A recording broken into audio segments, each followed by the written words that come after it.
حضرت عبداللہ بن عمر رضی اللہ تعالیٰ عنہ بیان کرتے ہیں، رسول اللہ صلی اللہ علیہ وآلہ وسلم نے فرمایا، سن لو، تم سب نگہبان ہو اور تم سب اپنی رعیت کے متعلق جواب دہ ہو۔ حکمران جو لوگوں کا نگہبان ہے وہ اپنی رعیت کے متعلق جواب دہ ہے۔ آدمی اپنے اہل خانہ کا نگہبان ہے اور وہ اپنی رعیت کے متعلق جواب دہ ہے۔ عورت اپنے خاوند کے گھر اور اس کی اولاد کی ذمہ دار ہے اور وہ ان کے متعلق جواب دہ ہے، اور آدمی کا غلام اپنے آقا کے مال کا نگہبان ہے اور وہ اس کے متعلق جواب دہ ہے۔ سن لو، تم سب نگہبان ہو اور تم سب اپنی رعیت کے متعلق جواب دہ ہو۔ حضرت معقل بن یسار رضی اللہ تعالیٰ عنہ بیان کرتے ہیں، میں نے رسول اللہ صلی اللہ علیہ وآلہ وسلم کو فرماتے ہوئے سنا، جو حکمران مسلمانوں کے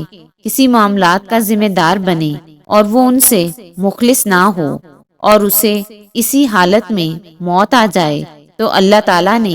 اس پر جنت کو حرام قرار دے دیا ہے۔ حضرت معقل بن یسار رضی اللہ تعالیٰ عنہ بیان کرتے ہیں، میں نے رسول اللہ صلی اللہ علیہ وآلہ وسلم کو فرماتے ہوئے سنا، جس بندے کو کسی رعیت کا نگہبان بنائے اور وہ ان کے ساتھ خیر خواہی نہ کرے تو وہ جنت کی خوشبو بھی نہیں پائے گا۔